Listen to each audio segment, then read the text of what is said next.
علیہ وسلم کے وصال ظاہری کے ایام قریب آئے تو حضور نے سرخ پٹی باندھی، تیز بخار ہے نبی کریم کو، 2 صحابہ سہارا دے کے مسجد میں لائے، نبی پاک علیہ السلام کو بظاہر سہارا دے کے لایا گیا۔ کریم رسول نے لوگوں کو جمع کیا، حضور آج کیا ہونے والا ہے، آج کیا کہا جائے گا، آج کس لیے میٹنگ بلائی ہے؟ نبی کریم کے کل صحابہ جب مسجد میں جمع ہوئے تو کھچا کھچ مسجد بھری ہے۔ وصال ظاہری سے چند یوم پہلے کی بات، نبی پاک نے فرمایا آج تمہیں کوئی جہاد کی ترغیب نہیں دینی، آج کوئی نیا پیغام نہیں دینا، آج تمہیں بتانا ہے کہ رب نے اپنے بندے کو اختیار دیا ہے، چاہے تو دنیا میں رہے، چاہے تو اس کی بارگاہ میں حاضر ہو جائے۔ اس عبد نے بارگاہ ربوبیت کی طرف لوٹنے کا ارادہ کر لیا ہے۔ حضرت صدیق اکبر رونے لگے تو صحابہ نے کہا تمہیں کیا ہوا؟ کہنے لگے سمجھ نہیں رہے، کسی کی بات نہیں کر رہے، نبی پاک تو اپنی بات فرما رہے ہیں، اس نے جانے کا ارادہ کر لیا۔ سنیے میرے بھائی، محبوب پاک نے فرمایا بھائی کسی شخص کو میری طرف سے کوئی تکلیف پہنچی ہو تو بدلہ لے سکتا ہے، بدلہ لے سکتا ہے، کسی کو تکلیف پہنچی ہو۔ صحابہ پھوٹ کے رونے لگے، محبوبہ کرم ہی کرم ہوا ہے، رحمت ہی رحمت آئی، آپ کے بارے میں گمان کرنے والا بھی دائرہ ایمان سے نکل جائے۔ حضور آپ کیا فرما رہے ہیں؟ فرمایا نہیں بھئی اٹھو۔ پیچھے سے جناب عکاشہ بن محصن اٹھے، ہاتھ کانپتے ہیں، آگے بڑھے، کہنے لگے یا رسول اللہ، ایک جنگ کے موقع پر آپ نے درہ مارا تھا، ننگی پیٹھ پر صفیں سیدھی کراتے، بات دل میں رہ گئی ہے، میں نے بدلہ لینا ہے۔ نبی کریم نے فرمایا بلال دوڑ کے جاؤ، فاطمہ کے گھر درہ پڑا ہے، درہ لاؤ۔ سیدنا بلال حبشی کہتے میں گیا، دستک دی سیدہ طیبہ طاہرہ، حضرت فاطمہ فرمانے لگی بلال کیسے آئے ہو؟ اماں جی وہ درہ چاہیے تھا۔ سیدہ کو تشویش ہوئی، کہنے لگے بلال نہ تو جنگ پہ جانا ہے، نہ جہاد ہے، نہ کوئی ایسا موقع ہے، حضور کی تو طبیعت مبارک بظاہر بڑی علیل ہے، درہ کیا کریں گے؟ حضرت بلال عرض کرنے لگے اماں جی ایک صحابی بدلہ لینے لگے ہیں، صاحب طبقات نے جملے لکھے ہیں، کہتے ہیں بی بی صاحبہ نے درہ بھی دیا اور امام حسن حسین کو بھی باہر نکالا۔ فرمانے لگی عکاشہ سے کہنا 100 درے مارے، ان 2 شہزادوں کے جسم پر نبی پاک کے قریب نہ جائے، میں نے 2 بچے پیدا ہی اپنے محبوب پر قربان کرنے کے لیے کیے، ان کو لے جائے۔ حضرت بلال کہتے ہیں میں 2 شہزادے لے کے آیا، اور جب دروازے میں میں لے کے پہنچا تو نبی پاک نے دیکھا تو آنکھوں میں آنسو آ گئے، فرمایا ان کو بٹھا دو، مجھے پتا ہے فاطمہ نے کیا کہہ کے بھیجا ہے۔ حضرت سیدنا بلال فرماتے ہیں درہ میں نے جناب عکاشہ کو دیا، حضرت عکاشہ درہ لے کے آگے جو بڑھے تو حضرت ابو بکر صدیق نے ان کے پیروں پہ ہاتھ رکھا، فرمایا عکاشہ میری طرف آ یار، مجھے مار درے، نبی پاک کے قریب نہ جا۔ مصطفیٰ کریم نے فرمایا ابو بکر تو ہٹ جا، اسے آنے دے۔ فرماتے ہیں میں چند قدم آگے گیا تو مولا علی شیر خدا نے میرے پیر پہ ہاتھ رکھا، کہنے لگے عکاشہ سوچ تو صحیح تو کیا کر رہا ہے؟ حضور نے فرمایا علی ہٹ جاؤ، میرا اور ان کا معاملہ ہے۔ جناب عکاشہ آگے بڑھ رہے، نبی کریم نے فرمایا میں اپنی امت کو درس دینا چاہتا ہوں، خبردار خبردار زندگی میں تمہارے ہاتھ سے زبان سے کسی کو تکلیف نہ پہنچنے پائے، خبردار یاد رکھنا وہ معاشرے بگڑ جاتے ہیں، وہ معاشرے تباہ کر دیے جاتے ہیں جہاں ظلم ہوتا ہے، جہاں زیادتی ہوتی ہے، جہاں لوگوں کو ستایا جاتا ہے۔ محبوب کریم کے قریب آئے حضرت عکاشہ، کہا حضور میری پیٹھ ننگی تھی، آپ بھی ذرا کپڑا ہٹائیے۔ نبی کریم نے پیٹھ سے کپڑا ہٹایا، جناب عکاشہ نے درہ جو اٹھایا تو صحابہ کی چیخیں نکلی، حضرت عکاشہ نے درہ دور پھینکا، حضور کے بطن اطہر سے لپٹ گئے، چومنے لگے، کہنے لگے حضور وہ تو صفیں سیدھی کراتے لگ گیا تھا، آپ نے کہاں مارا تھا؟ یا رسول اللہ میں تو بہانہ بنا رہا تھا کہ جاتی دفعہ مجھے وجود چومنے کا موقع نصیب ہو جائے، مجھے یہ موقع نصیب ہو جائے۔ میرے حبیب نے فرمایا جس نے جنتی دیکھنا ہو میرے عکاشہ کی زیارت کر لے۔ بھائی ظلم کا دروازہ کھلا ہوا ہے اور لوگ بھول جاتے ہیں زیادتی کرتے ہوئے، وہ بہو سے ہی کیوں نہ کریں، وہ اپنے گھر کے بھول جاتے ہیں کہ شاید پوچھنے والا کوئی نہیں، شاید میزان نہیں لگے گا۔ ایران کے بادشاہ نے اپنے بیٹے کو پڑھانے کے لیے ایک استاد صاحب کا بندوبست کیا۔ استاد صاحب کو کہا کہ میرے بچے کو دین پڑھائیے، میں چاہتا ہوں کل اس نے عنان حکومت کو سنبھالنا ہے تو یہ دین سے آگاہ ہو جائے، اس کو کچھ سکھائیے پڑھائیے۔ بہت نیک بزرگ بڑے درویش عالم پڑھانے لگے، اسباق مکمل ہو گئے، دین کے اسباق قرآن مجید پڑھایا، احادیث طیبہ کا درس دیا، اصول فقہ سے روشناس کرایا۔ جب بچے نے مکمل تعلیم حاصل کر لی اور آمین ہو گئی، دستار ہو گئی، فارغ ہو گئے، تو پھر ایک دن استاد صاحب نے کہا بیٹے کل تم نے ضرور آنا ہے، کچھ بات کرنی ہے۔ شہزادہ گیا ملنے استاد صاحب سے، استاد صاحب نے کنڈی لگا لی، ہاتھ میں درہ پکڑ لیا، مار مار کے پورے وجود کو زخمی کر دیا، کوئی غلطی نہیں، کوئی بات نہیں، مارا۔ اب بچہ آیا آ کے بادشاہ سلامت سے کہا کہ ابا جی سمجھ نہیں آئی، بڑا مارا ہے استاد۔ تو سیانے تھے نا بادشاہ، یہاں تو قاری صاحب روز کٹہرے میں کھڑے ہوتے ہیں، مولوی صاحب آپ نے میرے بچے کو کیوں مارا ہے؟ آپ 8,000 کے مولوی ہیں، میرا کئی کروڑ کا بچہ ہے، سویرے بدل لیں گے، خبردار آپ نے بچے کو ہاتھ لگایا، اپنی حیثیت میں رہے معاذ اللہ۔ جو قومیں استادوں کو کٹہروں میں کھڑا کرتی ہیں وہ ترقی نہیں کر پاتی، جو استادوں کو کٹہروں میں روز کھڑا کرتے ہیں۔ کہا ابا جی بڑا مارا ہے، تو والد بڑے سمجھدار تھے، کہنے لگے بیٹا استاد باپ ہوتا ہے، وہ زیادتی نہیں کرتا، کوئی بات ہوگی، میں تیرے استاد کو کٹہرے میں نہیں بلاؤں گا۔ اماں سے بات کی، اماں کہنے لگی بیٹا میں تیرے باپ سے کیسے بات کروں، ڈر آتا۔ وقت گزر گیا، 22 سال بیت گئے، 22 سال گزر گئے، بادشاہ کا انتقال ہوا، شہزادہ تخت پہ بیٹھا، پہلا حکم یہ دیا کہ میرے استاد کو بلاؤ، پہلا حکم۔ استاد جی بوڑھے ہو گئے تھے، چھڑی کے اوپر ٹیک لگا کے آئے اور بھویں سفید ہو کے جھک گئی تھیں، یوں آنکھ کھول کے بڑی مشکل سے دیکھا، کہنے لگے شہزادے حکم ہو۔ کب میں شہزادہ نہیں، اب میں بادشاہ بن گیا ہوں۔ استاد جی 22 سال بیت گئے، آپ نے مارا تھا، پر وہ درد چونکہ زیادتی کی تھی، میرا قصور کوئی نہیں تھا، تو نہ میری روح سے درد گیا ہے نہ میرے جسم سے گیا ہے، میں بے اختیار تھا، پوچھ نہیں سکتا تھا، آج با اختیار ہوا ہوں۔ سب سے پہلے پہلا حکم آپ کو دیا، بلایا ہے، بتائے کیوں مارا تھا، کیوں مجھے مارا تھا، میری زیادتی بتائے۔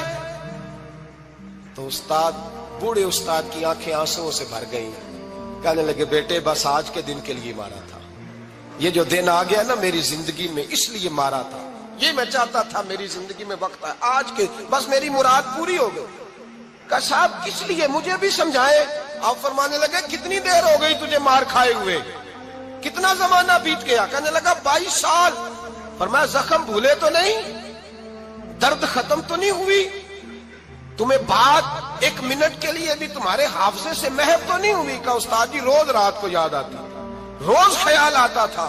استاد کہنے لگے بھائی تو بے اختیار تھا، پوچھ نہیں سکا، 22 سال تجھے یاد رہا، مجھے پتا تھا تو ایک دن حکمران بنے گا، میں نے تجھے اس لیے مارا تھا کہ بیٹے یاد رکھنا، کسی پہ ظلم نہ کرنا، اگر تجھے 22 سال تک یاد رہا ہے تو جس پر تو ظلم کرے گا اسے بھی قیامت تک یاد رہے گا، اور یہ یاد رکھنا تو آج با اختیار ہوا تو تو نے مجھے بلا لیا ہے، قیامت کے دن غریب با اختیار ہو جائیں گے، مظلوم با اختیار ہو جائیں گے، وہ با اختیار ہوں گے، للہ الواحد القہار، رب کریم کی بارگاہ کے اندر ان کا اختیار ہوگا، اکیلے اللہ کی حکمرانی ہوگی، پھر وہ بلائیں گے، بڑے بڑے کج کلاہ دنیا میں جن کی پگڑیاں اونچی تھیں وہ سر جھکائے کھڑے ہوں گے، دنیا میں جو ڈکٹیٹر بنتے تھے ان کی پشتیں لال ہوں گی، ان کو غدار لکھا جائے گا، قیامت تک نہیں بھولے گا۔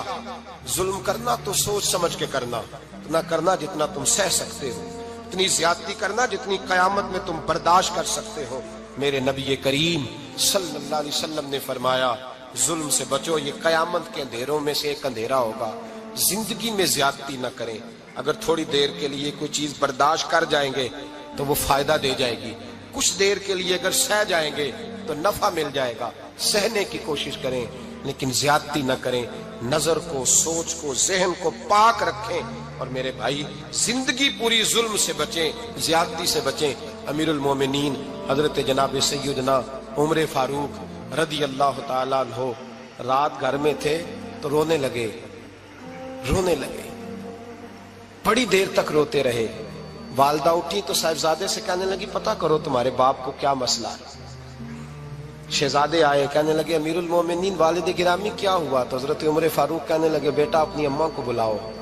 والدہ آ گئی، کیا بات ہے، کچھ طبیعت خراب ہے تو حکیم کا بندوبست کیا جائے۔ تو حضرت عمر کہنے لگے کچھ بھی نہیں، آج مسجد سے نکلا ہوں تو نبی پاک کے صحابہ میری تعریفیں کر رہے تھے۔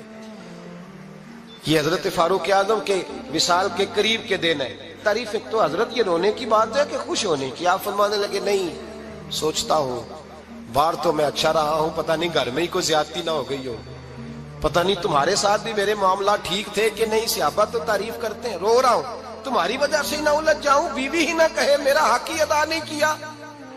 یہ لفظ کہتے کہتے پہاڑ ہے یہ شخص، کیسر و کسرا کانپتے ہیں۔ حضرت عمر رو پڑے، بی بی سے کہنے لگے مجھے اللہ کی رضا کے لیے معاف نہیں کر دیتی؟ میرے اوپر بوجھ تھا امت کا، میں ساری رات مدینے کی گلیوں میں پھرتا تھا، دن سارا مسجد میں گزرتا تھا، میں تجھے وقت نہیں دے پایا، معاف نہیں کر دیتی؟ تو زوجہ کہنے لگی نہیں عمر، میں نے بھی زندگی میں اپنا کوئی سکھ چین نہیں دیکھا، کوئی چاؤ پورا نہیں کیا، میں کیسے معاف کر دوں؟ میں نہیں معاف کرتی۔ حضرت عمر زمین پہ بیٹھ گئے، رونے لگے، کہنے لگے چل معاف کر دے۔ کہنے لگی ایک وعدہ کرو، قیامت کے دن رب کریم کی بارگاہ میں میری سفارش کرو گے؟ اللہ کی بارگاہ میں عرض کرو گے کہ اللہ اچھی تھی، مجھے کپڑے دھو کے دیتی تھی، روٹی پکا کے دیتی تھی، میری عزت کی محافظ تھی؟ جناب عمر کہنے لگے تیرے ساتھ وعدہ ہے، رب اپنے فضل سے عمر کو جنت دے گا تو عمر تجھے جنت میں ساتھ لے کر کے جائے گا، تیرے ساتھ وعدہ ہے۔ میرے بھائی جن کے دلوں میں احساس تھا کہ ہم سے کوئی زیادتی نہ ہو جائے کسی جگہ، وہ تو یہاں تک معاملہ کرتے تھے، یہاں تک ان کا خیال رہتا تھا۔ عزیزو، ایک تو نظر میں حیا پیدا کریں، والدین کی بہت بڑی ذمہ داری ہے۔ لاکھوں بچے مرضی کی شادیاں کر رہے ہیں، ہزاروں گھر اجڑ رہے ہیں، یہ وہ والا زہر ہے جو ہر گھر میں تیزی سے پھیلتا چلا جا رہا ہے۔ پہلے ہم کہتے تھے کہ بچہ باہر نہ نکلے، اب کہتے ہیں اللہ کہیں موبائل لے کے تنہا نہ بیٹھ جائے، کہیں تنہا نہ بیٹھ جائے، کیا بنے گا اس کا اگر یہ گندگی اور یہ ایسا نشہ ہے جو اجاڑ کے رکھ دے۔ بخاری شریف میں حدیث ہے، قاضی ایاز مالکی رحمۃ اللہ علیہ نے بڑی تفصیل سے لکھی ہے، راوی حضرت انس بن مالک ہیں۔ ایک بندہ بڑی دور سے آیا نبی پاک صلی اللہ علیہ وسلم کی زیارت کے لیے، بڑی دور سے۔ عرب کے جو سردار ہوتے تھے ان کے بڑے ناز نخرے ہوتے تھے، وہ خیر آج بھی ہیں، پروٹوکول کا ماحول آج بھی، یعنی وزیر صاحب کے آگے دو چار گاڑیاں نہ ہوں تو ان کو مزہ ہی نہیں آتا، پولیس والے آگے پیچھے بھاگیں تو حالانکہ ان کو نہیں پتا کہ جو پولیس والے آگے پیچھے بھاگ رہے ہیں نا، یہ حکومت بدلی تو گرفتار کرنے بھی انہوں نے آنا ہے، لیکن وہ بڑا مزہ آتا ہے جب لوگ گاڑی کے پیچھے بھاگتے ہیں۔ کیا بات ہے جناب، بڑی بات۔ اور ہماری طبیعتوں میں پتہ نہیں کون سی، تو نبی پاک صلی اللہ علیہ وسلم کی خدمت میں وہ شخص بڑی دور سے آیا، تو عرب کے بادشاہوں کا مزاج تھا، پروٹوکول بڑا چاہتے تھے، ان کا تو یہ طریقہ تھا کہ حکمرانی کرنی ہے جیسے بھی ہو۔ اگر کسی غلام نے دھوپ میں بندھا رہ گیا، اونٹ اور چھاؤں میں نہیں باندھا تو درے مارتے تھے، اور اگر اس نے کھول کے باندھ دیا تو پھر بھی مارتے تھے، کہتے تھے اتنا سیانا ہو گیا تو انہیں پوچھا ہی نہیں، خود بخود ہی باندھ دیا۔ وہ شخص حضور کی بارگاہ میں آیا اور بہت سارے لوگوں کے پاس کیونکہ وہ جاتا تھا اپنے سربراہ کا پیغام لے کے، تو وہ کانپ رہا ہے جب حضور کی بارگاہ میں گیا، ڈر رہا ہے۔ اب ذرا بات کو سمجھنا، نبی پاک صلی اللہ علیہ وسلم نے اس سے فرمایا کیوں ڈرتے ہو؟ سادہ آدمی ہے، دیہاتی ہے، بدو ہے۔ اللہ کے رسول نے تھپ کی دی، کیوں ڈرتے ہو؟ تو کہتے حضور مجھے آداب نہیں آتے اور مجھے ڈر آتا ہے، کوئی بات اگر ایسی ہو گئی، آپ مدینے کی حکومت کے سربراہ ہیں تو کہیں آپ ناراض نہ ہو جائیں۔ حضرت انس بن مالک فرماتے ہیں بات کہاں کی تھی، پہنچ کہاں گئی؟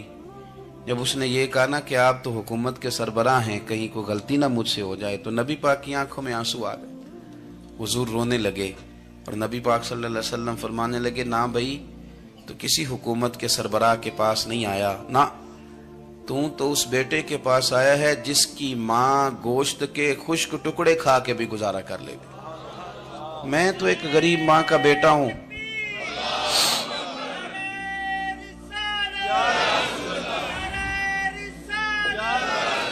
بھائی اگر آپ کا یہ ذوق بن جائے، دیکھو نا آج تو لوگ بھول جاتے ہیں نا، کپڑے بدل لیتے ہیں تو وہ سمجھتے ہیں کہ شاید سارا کچھ ہی بدل گیا، یعنی گاؤں سے آ کر پڑھنے والے بھول ہی گئے ہیں کہ کس کی ماں نے کتنا زیور بیچا تھا۔ لوگ بھول جاتے ہیں چیزوں کو، اپنے ماضی کو یاد رکھیں، آپ لوگوں کے ساتھ پیار کریں، آپ لوگوں کو موقع دیں، آپ تھوڑی سی اور کوشش کریں اس شخص تک جانے کی جو آپ کو مایوس نظر آ رہا ہے، پریشان نظر آ رہا ہے۔ یہ ہمیں میلاد والے محبوب صلی اللہ علیہ وسلم نے درس دیا۔ ایک اور پہلو، حضور سید عالم صلی اللہ علیہ وسلم نے، ہمارے ہاں نا ابھی بھی برادری کی تقسیم ہے، ابھی بھی اور کچھ میں نے ایسے کمزور لوگ بھی دیکھے. یہ اس طرح کی حرکتیں ہارے ہوئے لوگ کرتے ہیں. ہارے ہوئے لوگ جو اپنے آپ کو سمجھتے ہیں کہ میں کوئی بڑا آدمی ہوں. بڑا آدمی تو اپنے اخلاق سے ہوتا ہے, اپنے کردار سے ہوتا ہے, اپنی سخاوت سے ہوتا ہے, لوگوں سے پیار کرنے سے ہوتا ہے. باقی یہ کہ بیٹھ کے کہانی سنانا کہ میں بڑا کچھ کرتا ہوں, تو جو کچھ کرتا ہوتا ہے اسے سنانے کی کوئی ضرورت. ایک اور بہت سارے لوگ آپ تعزیت کرنے جائیں نا والد کے انتقال کے بعد, تو ان بیچاروں کو بتانا پڑتا ہے کہ ابا جی میرے بغیر دوائی نہیں کھاتے تھے. تو میں کہتا ہوں اگر تیرے بغیر نہیں کھاتے تھے پھر بتانے کی ضرورت نہیں, پھر تو سارے گاؤں کو پتا ہوگا کہ تیرے بغیر نہیں کھاتے تھے. اور اگر کوئی دال میں کالا ہے تو پھر تیری وضاحت کوئی بندہ قبول نہیں کرے گا. تو آپ کو بتانا کیوں پڑ رہا ہے, اور آپ بار بار اس بات کا ذکر کیوں کر رہے ہیں کہ ہم بہت بڑے قبیلے کے ہیں؟ صاحب اگر آپ بڑے قبیلے کے ہیں تو پتا ہوگا سارے علاقے کو آپ کتنا لوگوں کا خیال کرتے ہیں, آپ کس قدر محبت کرتے ہیں, آپ کا انداز کریمانہ کس طرح کا. پھر آپ کو بتانے کی کوئی ضرورت نہیں ہوتی, پھر خود بخود خبر ہوتی. حضرت سیدنا ابو ذر غفاری رضی اللہ تعالیٰ عنہ, قبیلہ بنو غفار ایک بڑی شاخ تھی قبیلوں میں سے. جو لوگ اس زمانے میں مالدار قبیلوں سے تعلق رکھتے تھے ان میں سے ایک بڑا نام تھا. ساری زندگی چودراہٹ کی, لیکن میلاد ایک انقلاب کا نام ہے. میں میلاد منانے والے دوستوں سے گزارش کرتا ہوں کہ آپ ہر سال میلاد منائیں, اور ہر سال میلاد کے بعد آپ تھوڑے بدل بھی جائیں, یعنی تھوڑے سے بدل جائیں. کچھ لوگ کہیں یار یہ داڑھی میں نے نا 12 ربیع الاول والے دن رکھی تھی, یہ میری میلاد والی داڑھی ہے. اور داڑھی رکھیں بھی نبی پاک کی مرضی کی. کس کی مرضی کی؟ نہ ناراض ہو جائے جی میں ٹور چلا بس. کس مرضی کی جی؟ اپنی مرضی کے نہیں. داڑھی کا وزن کو نہیں ہوتا کہ پوری مٹھی رکھیں گے تو آپ کو کوئی دقت ہوگی, کوئی وزن نہیں. پوری رکھیں, جو حضور کا طریقہ مبارکہ ہے جو ہمیں ملتا ہے اس پر آپ توجہ فرمائیں. تو میں جو بات عرض کرنے جا رہا ہوں وہ میلاد انقلاب ہے. حضور سید عالم صلی اللہ علیہ وسلم کی بارگاہ میں آنے سے پہلے لوگ کچھ اور ہوتے تھے, اور یہاں سے ہو کے جاتے تھے تو پھر ان میں تبدیلی آتی تھی. میں سارا دن کرامتیں سناؤں نا کسی کو اپنے پیر صاحب کی, اور اپنے گھر میں بھی کہ میرے حضرت بڑے, میرے استاد بڑے, لیکن بیوی کے ساتھ اگر میں ترش لہجے میں بات کروں گا تو وہ کہے گی یہ سکھاندے نے تینوں پیر صاحب. دوست کہیں گے یہ سکھاتے ہیں آپ. تو آپ کی کہانیاں نہیں چلتی, آپ کا کردار چلتا ہے. حضرت ابو ذر غفاری رضی اللہ تعالیٰ عنہ فرماتے ہیں چونکہ میں چودھری تھا, سیدنا بلال حبشی رضی اللہ تعالیٰ عنہ کے پاس میں بیٹھا تھا. کسی بات میں بات آگے بڑھی اور بڑھتے بڑھتے بات شکنجی تک چلی گئی. رائے کے اختلاف نے باتوں میں تلخی پیدا کر دی, اور جب تھوڑے لفظ اور تیز ہوئے تو میں نے انہیں کہہ دیا چپ کر, تو ابشن کا بیٹا ہے. کس کے بیٹے تھے حضرت بلال؟ کہتے ہیں جب انہوں نے مجھے کہا تو میرا دل بڑا ٹوٹا, لیکن میں نے ارادہ کیا کہ میں نے حضور کی بارگاہ میں نہیں عرض کرنی. اب ہر بات کی ہم حضور کی بارگاہ میں شکایت کریں. لیکن میں جا کے مسجد میں بیٹھا, اور جب سرکار آئے نا, ارادہ نہیں تھا کہ عرض کروں گا, لیکن حضور کا چہرہ دیکھا تو دکھ میرا خود ہی تازہ ہو گیا. رونے کا بھی تو تب ہی مزہ آتا ہے نا کوئی اپنا ملے تو. فرماتے ہیں کہ میرے آنسو نا بغیر اختیار کے چھلک پڑے, اور میں کھل کے روئے, کھل کے. قربان جاؤں محبوب کے, بھی حضور نے پاس نہیں بلایا بلکہ نبی پاک اٹھ کے خود میرے پاس آئے اور مجھے کندھوں سے پکڑ کے سینے سے لگایا. اور جب میں کھل کے رو لیا تو حضور میرے آنسو پوچھنے لگے. کچھ شعر ایسے ہوتے ہیں جو کسی نے کہے ہوتے ہیں, اور کہنے والا جو ہوتا ہے وہ صاحب حال ہوتا ہے, تو اس میں کچھ خوبصورتی زیادہ ہی ہو جاتی ہے. ایک پنجابی کے شاعر ہمارے گجرات میں گزرے, بزرگ تھے, ان کا ایک شعر ہے, وہ کہتے ہیں ایک واری میری آنکھیاں چوں اونا نے اتھرو پونجے سن. ایک واری میری آنکھیاں چوں اونا نے اتھرو پونجے سن, ہن تے چسکا پہ گیا رونے دا. ایک واری میری آنکھیاں چوں اونا نے اتھرو پونجے سن, ہن تے چسکا پہ گیا رونے دا, تے ہر ویلے آہو زاری دا. تو میں روز رونے لگا ہوں, مزہ ہی بڑا آیا ہے جب سے محبوب نے چپ کرانا شروع کیا میرے عزیز. اور پھر حضرت بلال حبشی رضی اللہ تعالیٰ عنہ چونکہ حضور کے غلام تھے, اور انہیں پتا تھا کہ سرکار میری ناز برداری کرتے ہیں, حضور نے چپ کرایا. فرمایا کیوں روتے ہو؟ تو عرض کرنے لگے یا رسول اللہ صلی اللہ علیہ وسلم, اگر میں ابشن کا بیٹا ہوں تو میری تو غلطی کوئی نہیں نا, یہ تو تقسیم اللہ کی ہے نا. الذی خلقک فسواک فعدلک فی ای صورت ما شاء رکبک. جس طرح وہ چاہتا ہے، جس کو چاہتا ہے اس طرح کی اس کی صورت بنا دیتا ہے. تو مجھے ابشن کا بیٹا کہا جاتا ہے، میری غلطی کیا ہے؟ حضرت بلال نے بھی نہیں بتایا کس نے کہا. لیکن نبی پاک صلی اللہ علیہ وسلم نے کیا فرمایا؟ امام یوسف صالحی نے لکھا ہے، ذرا غور کرنا بات پر، تسلیاں لوگ اور رنگ میں بھی دیتے ہیں پر یہ تسلی بڑی انوکھی ہے.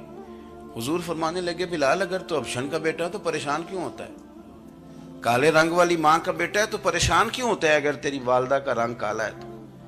عرض کی حضور آپ کیا فرمانا چاہتے ہیں؟ تو سرکار فرمانے لگے، میں دو ماؤں کا بیٹا ہوں، ایک جناب آمنہ جنہوں نے مجھے پیدا کیا اور ایک حضرت ام ایمن جنہوں نے میری پرورش کی، مجھے بڑا کیا. حضور فرمانے لگے، میری ماں آمنہ کا رنگ گورا تھا اور میری ماں ام ایمن کا رنگ کالا ہے. تو فرمایا اگر تجھے کسی نے کالے رنگ والی ماں کا بیٹا کہا تو اسے کہہ دینا مدینے والے محبوب کے بھی تو ایک والدہ کا رنگ کالا ہے، تو کہہ دینا. حضرت بلال کہتے ہیں کہ وہ اس طرح کی تسلی تھی، طفل تسلیاں نہیں جس طرح کی ہمیں دی جاتی، وہ اس طرح کی خوبصورت تسلی تھی کہ اس کے بعد میرا دل ایسا ٹھنڈا ہوا، پھر کسی کا تانا نہیں رہا، پھر کسی کی